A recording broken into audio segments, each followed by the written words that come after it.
Janet Fritz here for Galaxy Girl Creations. Welcome to my channel. Welcome to Kiki Halbert's 500 subscriber celebration, as well as May I Scraplift You.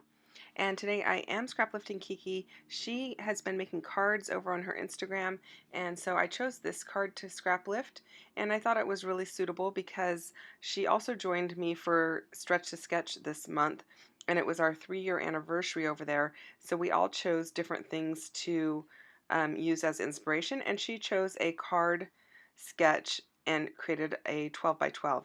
So I am using her card as my inspiration, but I'm going to turn it into a double page layout. So I really liked all of the banner pieces and the hexagons that she had in there and the layered up papers, and so that is exactly what I'm going to do. Now I am starting out with this strawberry paper. I know I want to use that as the large banner piece that says handsome on it on the card. I kind of want it to take the place of that. Now it is going to be underneath some stuff, but it's going to be in that same kind of banner type shape. And so I really like that, but I'm not actually going to put it on that blue striped paper. I'm just using that kind of as a guide as to where the edges of a 12 by 12 or a 12 by 24 canvas would be. And the reason for that is because I am not at home when I'm working on this, and I didn't have 2 pieces of white cardstock with me. So I am going to layer everything up on white cardstock, and that will be what I use as my base. But in the meantime, I'm just using the blue and white striped paper as kind of like a placeholder, if you will. So I took the 2 pieces of strawberry paper there, and I trimmed them to be 5 inches wide, and then I went in at 1.5 inches from the edge to create that center line where I'm going to make that fishtail. So the fishtail is in 1.5 inches from where the points are. And now I do have my white paper, and I had also chose this green paper, which I thought was good because it matches the green on the top of the strawberries. And you saw me cut it because I knew I was going to be using it on another layout, so I just cut a portion of it out. And I did figure out that I really only need some strips of it. And same with this this plaid paper. I don't know if that's even considered plaid, but it's kind of like a large graph paper.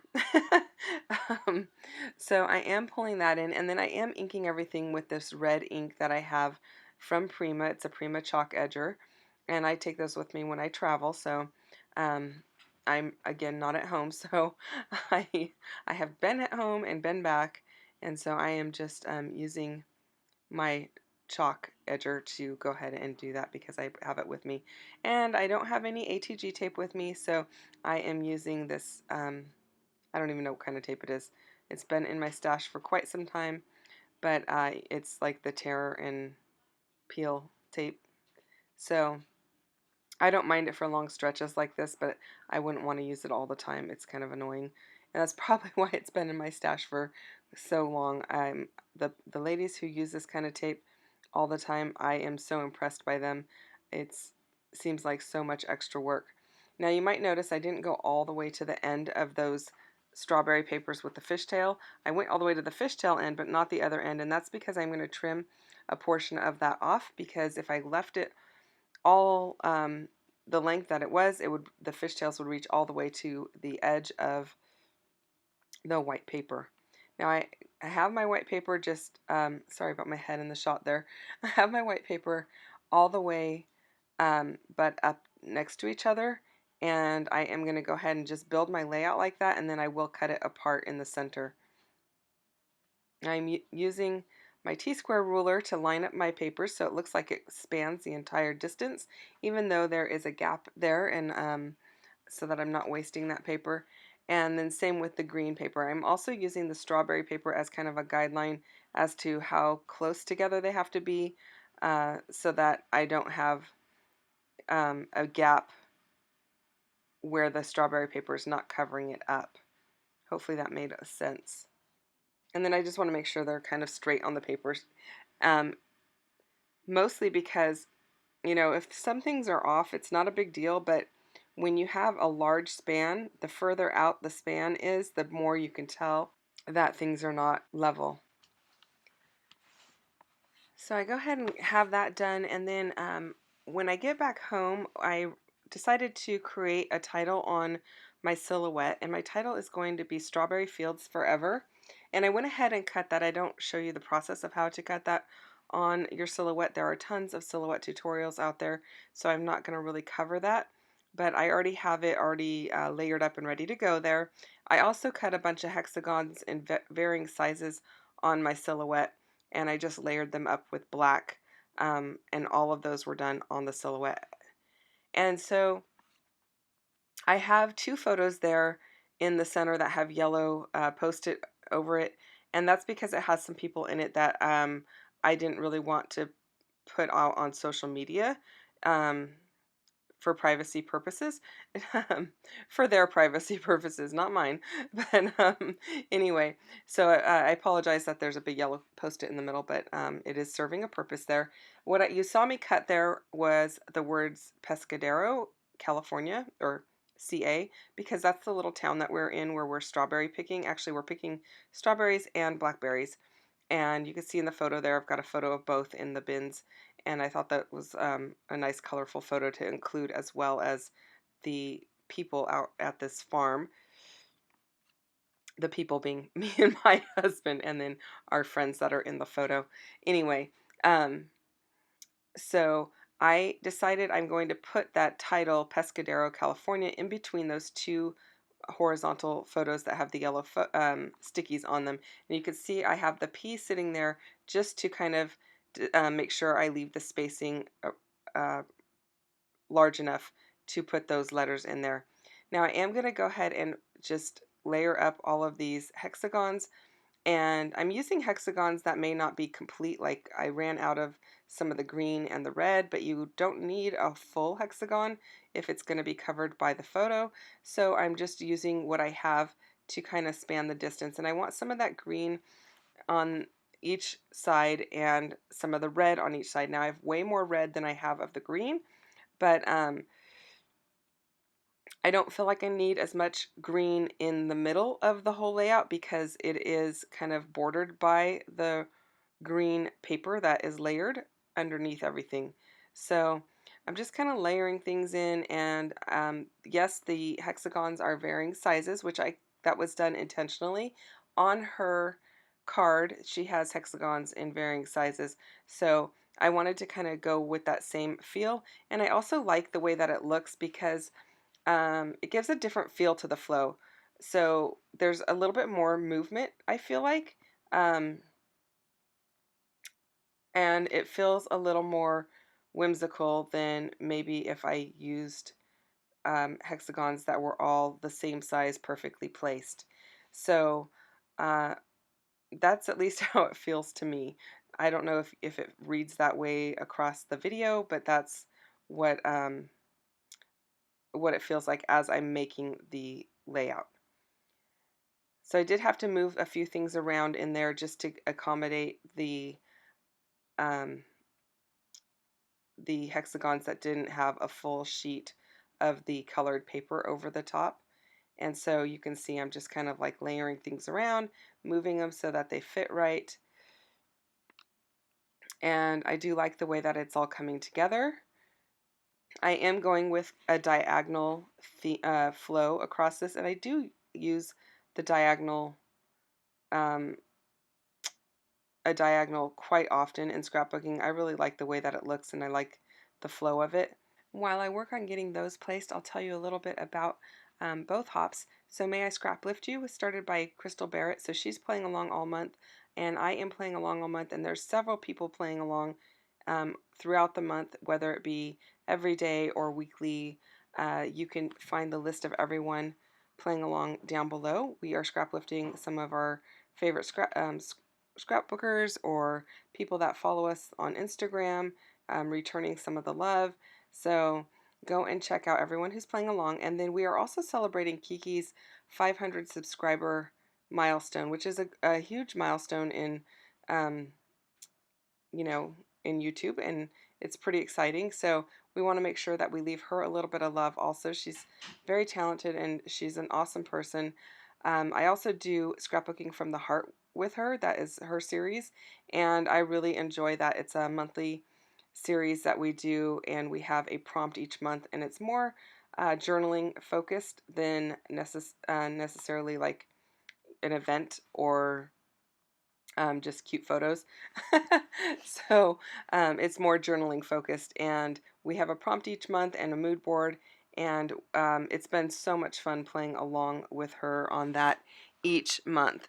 I've really, really enjoyed it, and that happens on the um, 28th of the month. So, and this month is, the theme is joy, and so if you come back here on the 28th, I will have a layout that is talking about joy uh, on my channel. So, and she will too. So go check out her channel. And everyone who's playing along and celebrating Kiki will also be listed down below, so you can check out everybody who is celebrating with her. So I'm going to go ahead and put those little letters down. I'm just gluing them down with my Nuvo Deluxe adhesive. And I know they're not super, super visible. They're not real bold on the screen, and that's okay. They're not my title. It's just a note as to where we are. And this little tiny set that I have of dies is from scrapbook.com. It came with I think it's three sizes of font dies, and they were really really inexpensive on um, International Scrapbooking Day. Sorry about the pause there. I think they were marked down from like $79 to like $20 or something ridiculous like that. And it, like I said, it came with three different sizes of fonts, and I think they're called like tall, skinny, or something like that. If you really need to know the name of them, let me know. I will look them up for you. I don't have it in front of me as I'm voicing this, so I can't really promise you that they are called tall or skinny. But they are tall and skinny, especially the large ones. These ones are just the really small ones, so that you don't really kind of get that same feel, but the large ones are very tall and skinny. Okay, so I'm going to take everything over to my trimmer, and I'm going to just cut everything in half. And that was just easier than trying to use my scissors, just because holding the whole thing upside down, it was just a lot. So I'm trimming off the edges of the pieces of hexagon that are hanging off the edge, and I really like that look because it looks like the pattern just keeps flowing. Now you will notice this area that I'm working in right here, I'm trying to figure out what to put there because it leaves kind of an awkward white space.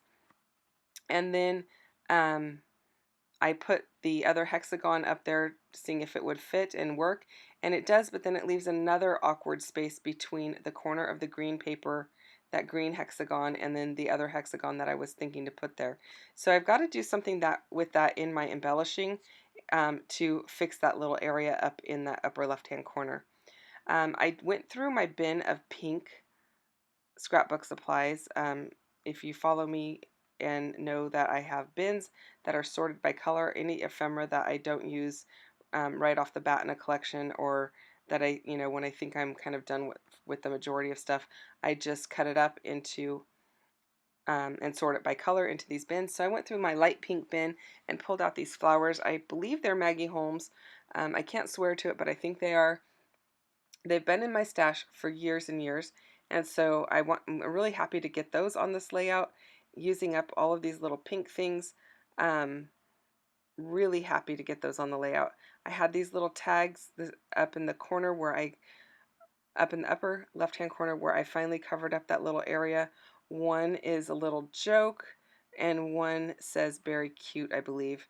And I thought that was really fun, so I thought I would go ahead and put those up there, and it covers up that awkward white space. And then I had that strawberry die cut in the lower right-hand side, and I thought that was kind of fun to include. And then a little journaling spot, I'm tucking that underneath. I just pulled out things that I thought would be useful on the page. Now, I don't use every single thing I pull out, but I do use quite a bit of it, and it's really, really satisfying to be able to use up a lot of these old products on a page, and it makes the page, it really finishes the page, but the pa the products don't feel old anymore because the page is really updated. I hope that made sense. I apologize. I'm um, having really bad allergies, and so my voice is a little off, and I'm pausing a little more because my throat's a little dry. Okay, so I am popping some things up onto foam. The little tags up in the corner, the strawberry in the bottom right, and the little sayings, the one that says love, that's all popped up onto some foam tape, and it's just the cheap foam tape from Walmart. I decided to use that little pink piece, little journaling square, to be like the little landing spot for those tags. It also kind of covers up more of that little white space and makes it look like it's supposed to be there. And then I do use my tweezers often, or set something on top to kind of hold things down while they're drying. And then I had this little piece that said, actually I'm not even sure what it says, but it does reference berries. But it was the wrong shade of green, so I'm just trimming off most of the green. I don't mind a little bit of it showing, because if in just a sparse amount, it doesn't like read as that a brighter green. It's just I don't know, it's less noticeable that it's not the same shade of green. And then I back it with some pink, and I will edge it with some pink also, pink, more of that chalk ink.